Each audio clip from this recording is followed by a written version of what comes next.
Alrighty. The Dodge Caliber won't start. Well, like I said, I like the car. And before, I said that there'd be lots of problems in under here. If you see, you got to make sure no green corrosion, and even on these, on your poles.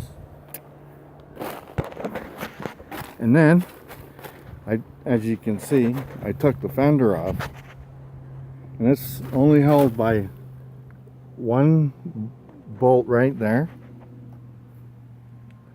a couple in here, one there, and one there, and one under there, and one behind the light,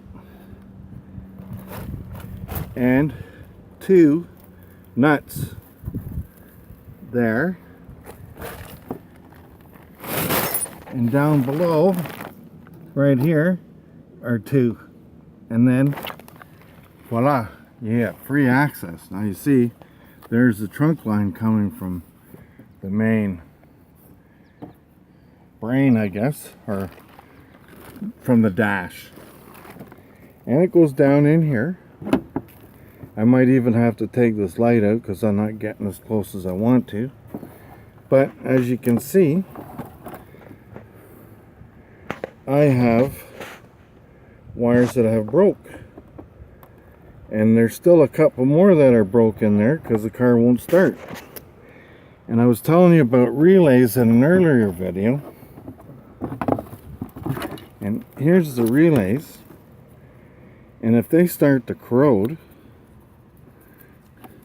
you look for corrosion under here, and if you see any, well, you might have to replace this. And as you see, it's been replaced. We just did it this spring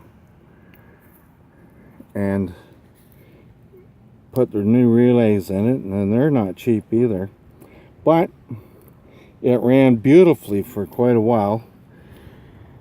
And now I noticed up in here somebody was poking with one of them lights, and when you puncture the casing of a wire, if it's subjected to any salt, well, it'll corrode, and after a while the corrosion will eat right through the copper, and there will not be any copper to make a connection, and there you have your problem.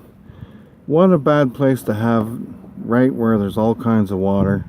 Water comes through here, above here, and you can see the rust line. It's here. I mean, it's a 2008, but, well, not bad still. Beautiful car to run. Extremely cheap on gas. And I replaced the frame on it too earlier. I'll show you where that broke, and that was an expensive little touch, but as you'll see,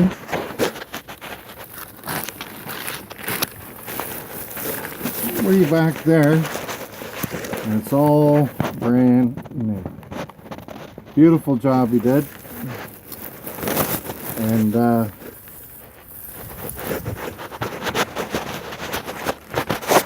that's why it's worth fixing. So now you've got the heads up on what's going to be done, and I'll post it, let you know how I make out. Thanks for your time. Please subscribe and like, share, because I'm sure there's a lot of other Dodge Caliber owners that could use a little bit of help out there. Thanks for your time. Bye-bye.